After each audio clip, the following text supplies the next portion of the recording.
Okay, so let's start. Hi, everyone. The topic of today's presentation is questionnaire. And this is for the class Metodología de la Investigación. The members are Vanessa Flores, Nazaita Alejandra, and me, Estefania Luna. So let's start.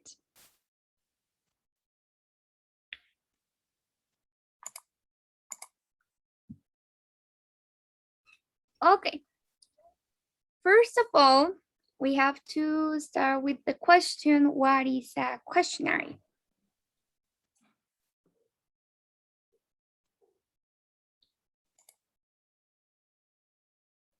A questionnaire is essentially a vehicle for human communication. This means that this type of technique that people use is in order to collect information in order to produce something. It could be a research, it could be for, I don't know, for in order to get something. But in this case, we are going to watch this concept through the academic view. So let's continue.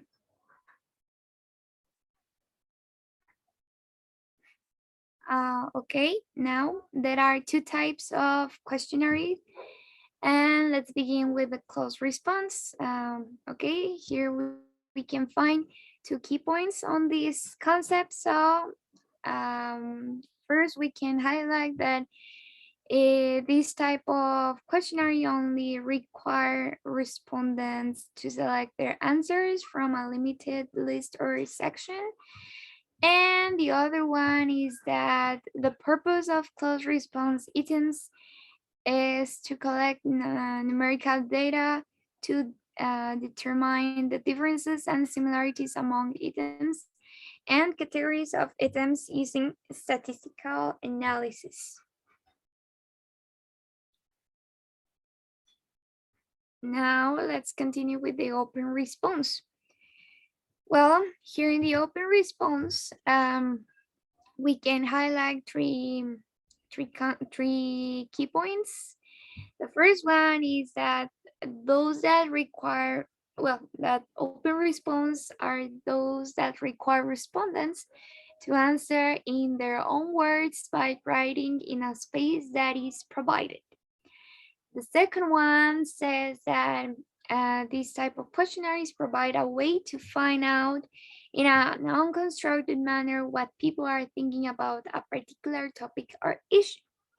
And the third one, it's a very important point because it says that it's explanatory and they are commonly associated with qualitative research, particularly case study, ethnography, action research, and mixed methods, and often complement observation, interviews, and diary studies. As you can see, it's very extensive. Next, please.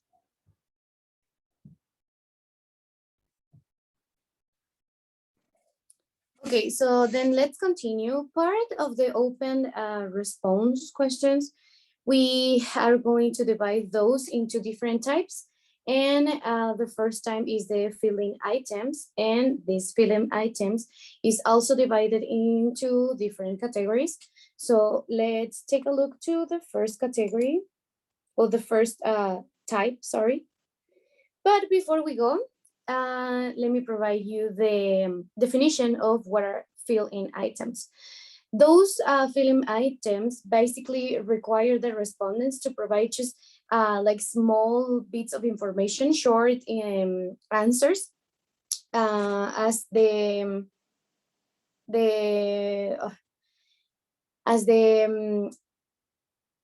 slide, sorry, as the slide in the screen says, those that require the respondents to provide relatively brief bits of information. And as I said before, we are going to have different types of filling items. So let's take a look to the first one here. So the first filling item is are the biodata items and bits of information provided by the respondents, as I said before. And you can take a look to the square that is in your left hand, and it says like name, sex, age, nationality, office phone, institution, address. That is an example of a biodata item. As you can see, the respondents are only asked to share just brief information, like for example, the name, the sex, the age, and so on. Okay, our next type is the sentence completion. And on the left side, you can see the definition, and on the right side, you can see an example. So the sentence completion basically is a prompt that is given to the respondents, and this prompt has like a key or asks something, and the respondents have to complete it. So as it says in the definition, an unfinished sentence or prompt that the respondent needs to complete. So for example, we have the square in the right hand. It says three communicative activities that you often do in your classroom are, and then the respondents have to fill in that information. As you can see, it is like a guided question, but it is like more open to different answers and longer answers also. However, as I said before, it is guided.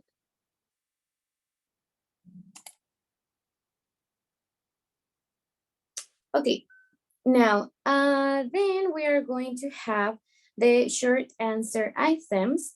And well, these short answer items require the responses to be like bigger, to be longer sentences or maybe a few phrases. And in this type of filling item, the respondents do not have like a prompt. I mean, they don't have um, like a guided question in which they need to fill in or they need to answer. It is just like a short answer, and it is open to what they want to answer, what they want to respond. And to this, we are going to have the short answers. We are going to divide them into two types of short answers, short answer questions, sorry, the specific open questions and the broad open questions.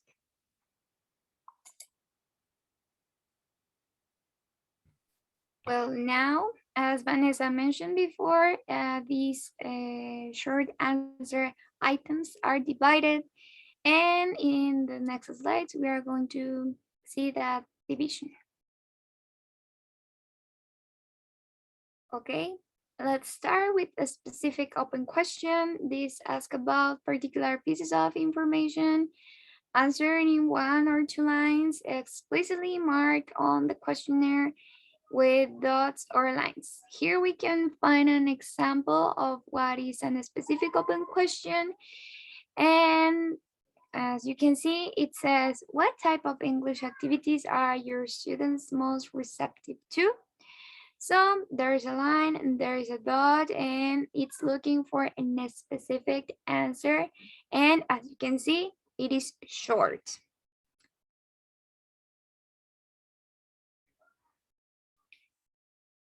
Now we have broad open questions.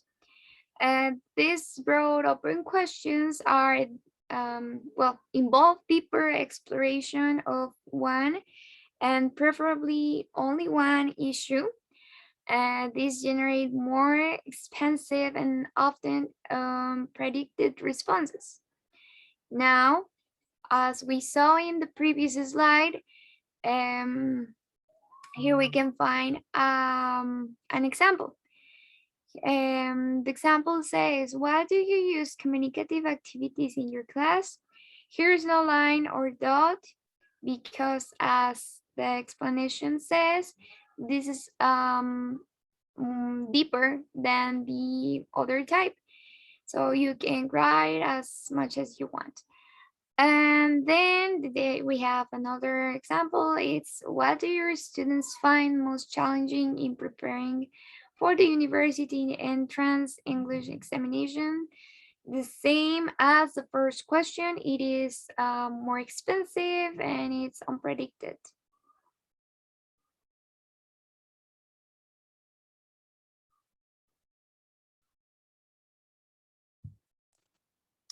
Okay, so then we are going to have a positive and negative aspects of open response. Let's analyze the positive and negative aspects. So let me go to the first slide, which are the negative aspects. We can say that we did not find a lot of negative aspects because open questions are kind of, well, a lot of useful. They are very, very, very useful. But some of the negative aspects that we found is one of those are that it is time consuming. For example, since there is a lot of information that you are going to get from the open response questions, you are going to have to invest a lot of time when you want to analyze the data. Not a lot when collecting it, but yes, when analyzing and also organizing the data. And also, since you have a lot of information that is given by the respondents, you are going to have what you are going to find open response questions more difficult to analyze. Maybe because you have, as I said, a lot of information, and also because you are going to organize the data according to what the respondents give to you. However, we are going to analyze how to organize and analyze and interpret the data in the further slides. So next, we can see that we have many positive aspects, and some of those can be like the open questions are more flexible. You can get more, you can get bigger answers, larger answers, which are going to give you more information. Answers also can be surprising. I mean, you cannot like imagine what you are going to find in those answers, and you can explore issues in a deeper way because you are going to have many more information. And well, answers can give us illustrative quotes, like for example, when we are reading an article and then suddenly it appears like the respondent one, the participant one answered this and said this, and then they quote what they say, and there is an illustrative quote, because you can like use the example and then go on and explain like, yes, and this is correct because this is this and this. And of course, you can add more depth and color data because you are going to have many, many, many, many data, many information.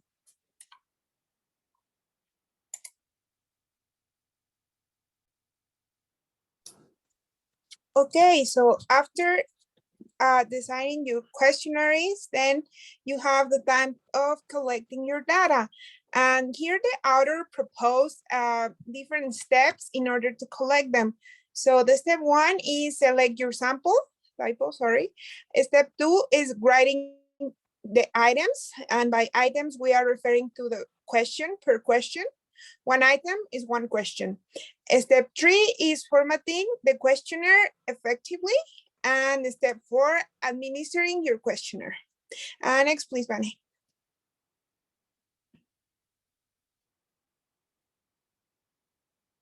So at first we have to select our sample. Who are we going to investigate? Who is going to be our participants? And then we have to choose which types of questions we want to have or items, because the author suggests to intercalate between open and closed response questions, because long questionnaires lead to small sample pieces or sizes, sorry. By this, the authors means that if you get a lot of open questions, then the participants might not respond them. They might think, okay, this is taking me too long, because as Vane or Steffi, I don't remember, they already mentioned that the open questions are very time consuming. So if you are going to apply a lot of them in your investigation, then one of the results might be that you can't get as much data as you are expecting, or participants can just skip those questions, just focus on the closed questions and skip the open ones. Also, uh, well, as here we present, we think that it is good to balance between, open and closed questions. And instead of having a lot of closed questions, the best might be to improve the quality of our question, get the response that we want, or the question that we want, and not required for too much information. Can you go to the next, please, Bene?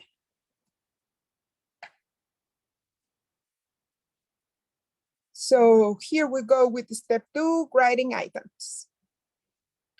Well, here in the grading items, the author proposed a series of guidelines, and those are 12. Avoid overly long questions, put superfluous information, double-barrel questions, sentences in the negative form, leading questions, prestige questions, embarrassing and biased questions, and avoid getting respondents to answer extraneous questions, avoid irrelevant questions, grade your language appropriately, and pilot your questions. And now we are gonna see each one of these in a little more detail. So can we go to the next one? So avoid overly long questions. Well, here the paper, or well, the article recommends to write maximum 30 words per questions. And actually they suggest that each question should be, well, the ideal question should be 20 words, just 20 words per question, and write it as concise as possible. Avoid these long questions that might get confusing, and they could be even hard to read. Sorry, it was a mosquito. Can you get to the next one? Also, we want to avoid putting superfluous information. So it should be as direct and precise as possible. We shouldn't, like, in our question, put information that is not useful for us. If this question is not useful for my research, then I should not write this question. The focus is that we need to be as concise as possible. If the information might not help our research, then we probably don't want to ask that question. So we should avoid it. Can we go to the next?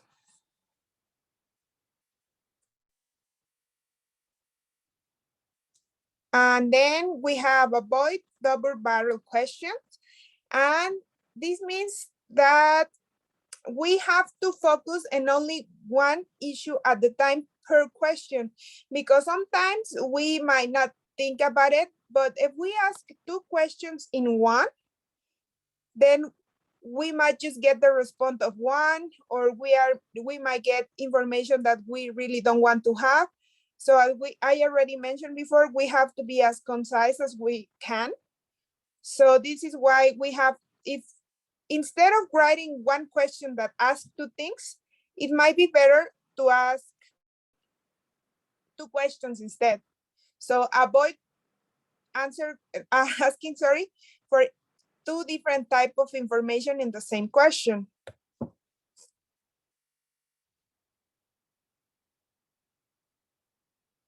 Okay, avoid sentences in the negative form. And here the author mentioned that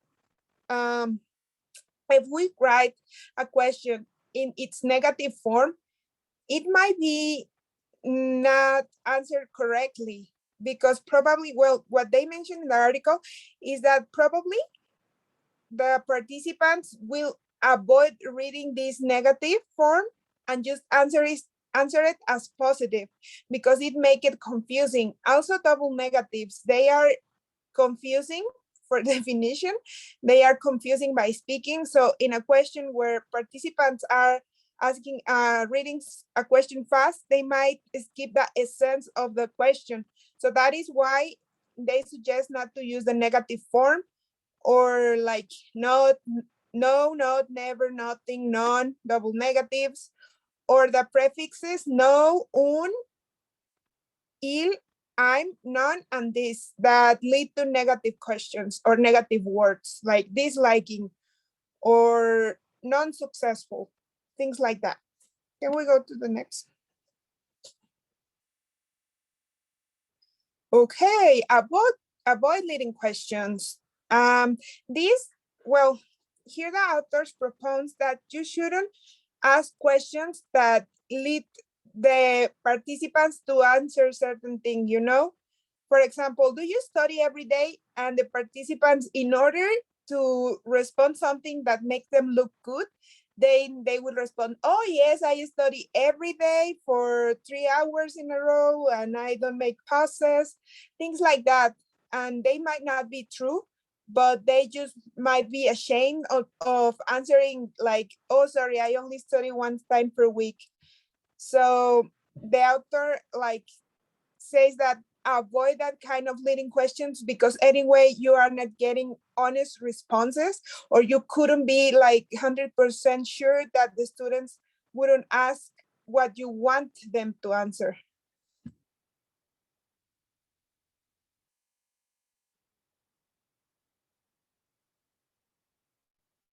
Okay, and the prestige questions, people are likely to answer. Okay, go back to the other, sorry, I changed them. Now here, sorry, I mixed them.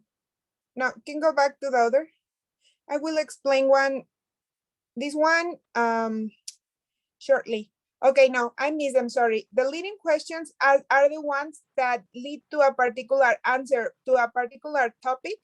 For example, if you want them to ask you about a specific thing, and the other, sorry, can you go to the other? Okay, and the other is what I just explained. The prestige questions are the ones that the students answer what you want them to ask to answer. So they say, I study 3 times per week, per day, 3 hours, like things that make them look good. Okay, now you can go to the next. Okay, avoid embarrassing and biased questions. And this, well, by embarrassing, they mean like avoid swear words, because some people might feel uncomfortable. Like if you use swear words in your interview, you might look less professional. And also, for example, avoid to use questions that might offend like certain group of people. Like you don't want to ask negative things about transsexuals to a transsexual people, you know? You have to avoid that questions that spotlight badly to a certain group of participants, like why Catholics is the worst religion ever. Things like that. You shouldn't like deepen in people preferences.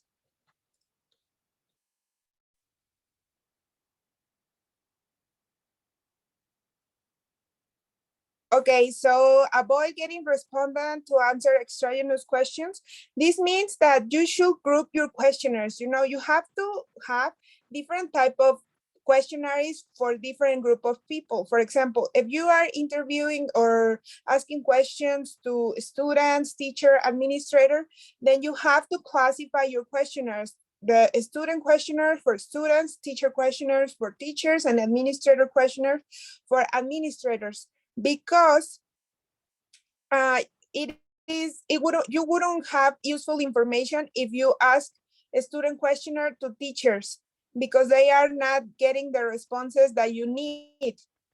So that's why you have to be careful, and that information is just wasted because you are not asking what you need to ask.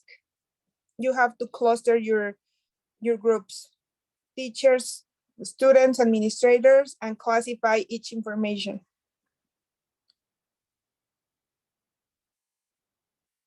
Oh my God. Okay. Avoid irreverent questions. Irrelevant, sorry, another type there. Avoiding irrelevant questions. So as I mentioned before, if you make a questionnaire long, then the people will start skipping parts, okay, this question is long, next, next, next. Okay, this is a short question, then I answer this. So just avoid to make just very long questions in all the questionnaire. Just balance your questions, okay? So I have a close response here and an open response here, and then two close one because they are short. So just balance and keep the long open responses to just to the information that is really relevant for you, for your research actually. And next. Okay, I think this is one of the most important parts of the guidelines because you have to grade your language appropriately. And here they suggest that if you are working with people in an ESL context or an EFL context, then you lower your language, just accommodate your speech so your students can answer without a problem, or even use the L1. I think here in our context, it is easy to use the L1 because all our participants might be Mexican. So we need to consider that, and maybe we should make our questionnaires in Spanish in order to avoid pressure on the students. They might, because if they are not proficient in English and we ask them in English, the information that we get might not be relevant. So we have to consider that according to our participants.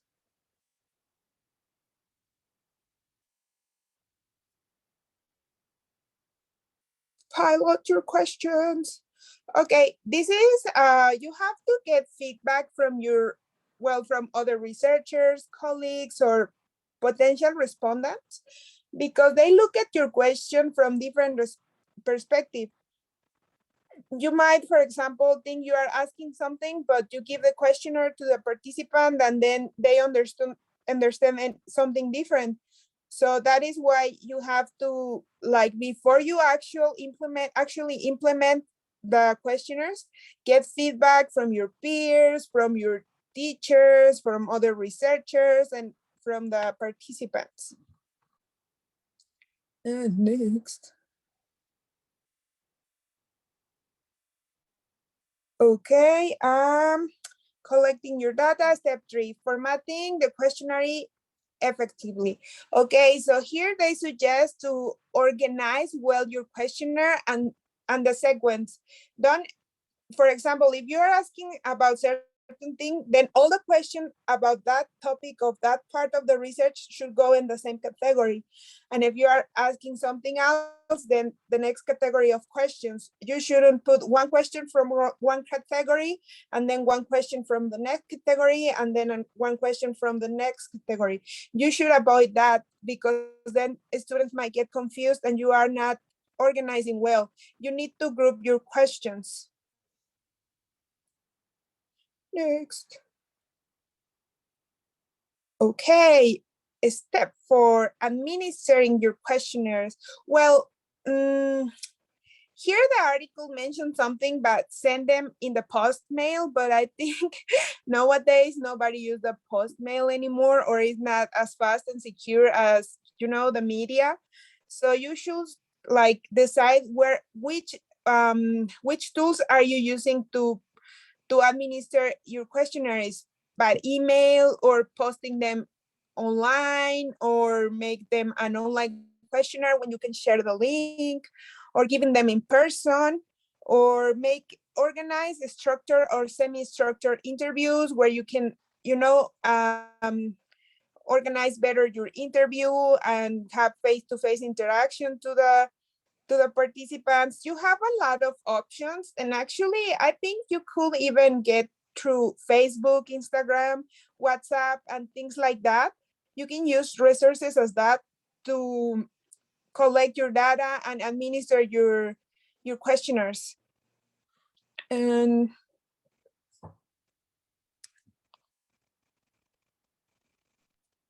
Okay, so then we are going to continue to the organization and the interpretation of our data. So basically we have different steps as the guidelines, for example, And these steps, we're going to start by, of course, organizing the data. Something that the reading mentions that is important is to code the data by giving like an identification number to each of the information, to each of the questionnaires or the interviews that you have. For example, I don't know, put like a number to each one of them, so it can be easier for you to like look for specific answers or look for specific things that you are looking, that you want to get. And it will be easier if you have like a recording, or you have like a paper when it says like, okay, so in this part I will have this with this number, this information is in this folder with this number. So, and that is like the first step. Coding, analyzing, and interpreting are going to be like the main steps. The first one, as I said, is coding. Then something important that also the reading mentions is that we need, well, we don't need, but it is like a suggestion to create photocopies of each one of the questionnaires that we get. This is these photocopies. The purpose of these photocopies, sorry, is to, for example, if something happens with the photocopies, it is not a problem because you have the original one. So you can photocopy the original and put them like put it in a safe place, and then you can work with the photocopies. I don't know, imagine that you are drinking coffee while you are analyzing the data, and then the coffee spills out everything in the photocopies. So it doesn't matter because those are the photocopies and not the original ones. And then we are going to go to transcribing. That is another suggestion that the reading has, transcribing. And this is like to organize the data and to see what you have, what you got. So you are going to use cards like bibliographic cards, like fichas bibliográficas, and or you can also use like these like not a white sheet, but like a bigger white sheet, and you can like transcribe the data over there. And well, this another important thing is that while you're transcribing the data, you need to create categories and you need to analyze those categories. If you cluster your information into different categories, it will be more helpful, and it will help you to reduce the data patterns, because of course you need to look for data patterns while you are transcribing and analyzing the data. So clustering is important. And something else is that the use of high frequency words when analyzing the data is really important. When you use high frequency words, then what you are going to do is that you are going to focus like in the main things that the questionnaires have in common, and this will make it easier for you to analyze what you got in the information. So something else that it is important, or something else that we need to take into consideration, is that they use tools when you are analyzing. So for example, as I mentioned before, you can use like these small cards. You can use also big papers. You can transcribe the information into the computer. Maybe you can use a concordensing software in the computer. You can transcribe just everything in the computer. And also another tool are the photocopies. The usage of photocopies to organize the data. And we'll also, we are going to have, as I said, the software. And something else that the reading also mentioned is that we need to take the amount of time that is necessary for us to proper analyze the data. So for example, if you take, I don't know, 1 week, 2 weeks to reanalyze the data because you are going to have a lot of information from the questionnaires, then it is okay. Because the more time that you invest on the analyzation of the data, the better results that you are going to have.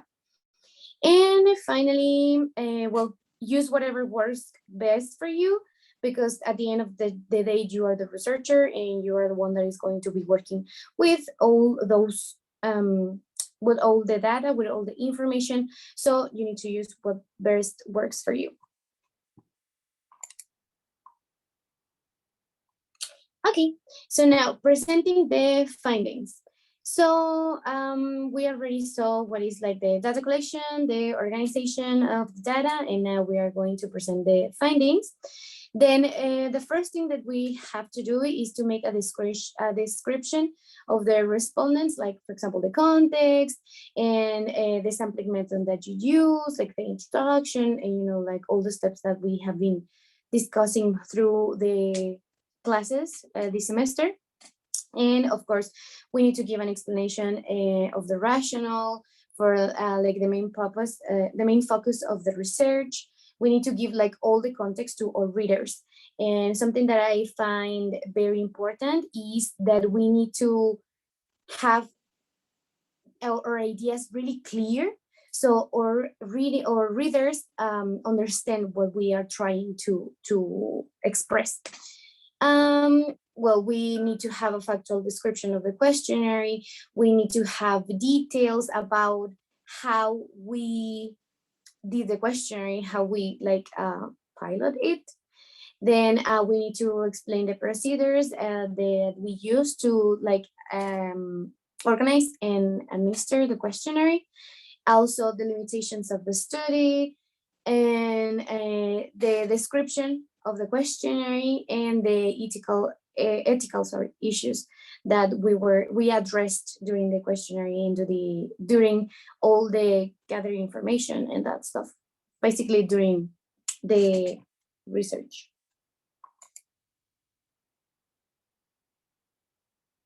Okay, so finally, improving the quality of open response questionnaire.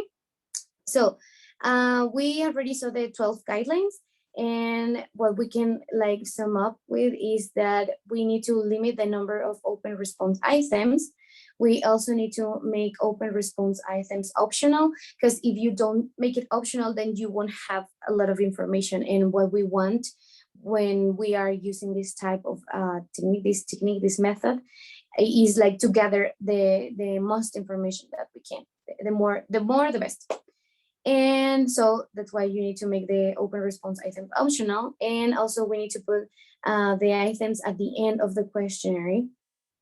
And well, Nasa, can you explain this squeaky wheel syndrome, please?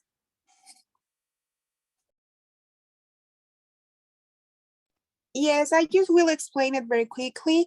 It is about that some participants that are more involved in the issue, they might answer the questions with more interest than the ones that just are not interested in the issue.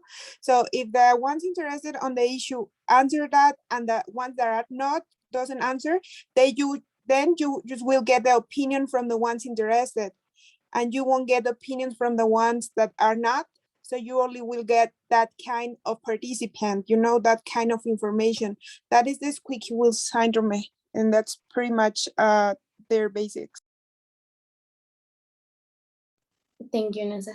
Okay, so let's go to the next slide. Basically, in the text mentioned that with this type of instrument, it's very difficult to find the reliability, validity, replicability, and generalizability, because those are characteristics for a quantitative research. Instead of those concepts, we can find the credibility, dependability, confirmability, and transferability. Some of them will be defined in next slides.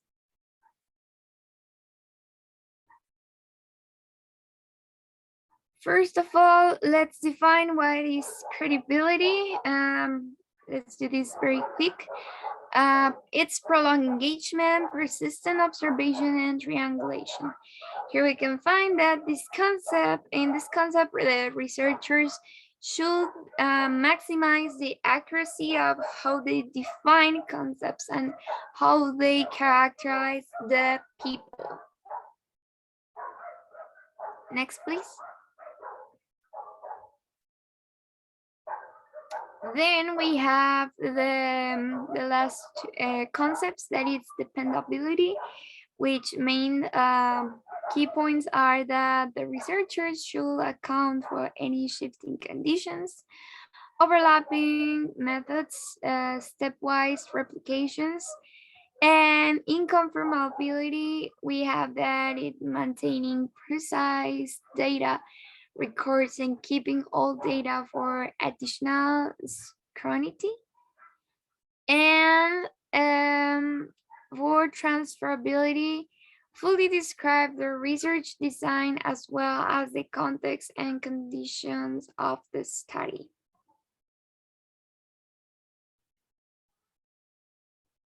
So now here we have the conclusion. Well, in the whole presentation, we can find that create this instrument is not that easy as it seems. Here you can find many things to take into consideration if you want to use this instrument. It's useful if you want to use a quantitative method, but it is, sorry, it's for qualitative, sorry, and not for quantitative. So I will let you to take this into consideration, and here are our references. I don't know, girls, if you want to add something. If you don't, it's okay, and we finish.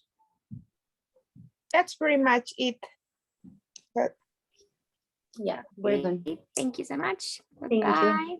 Okay. thank you. Bye.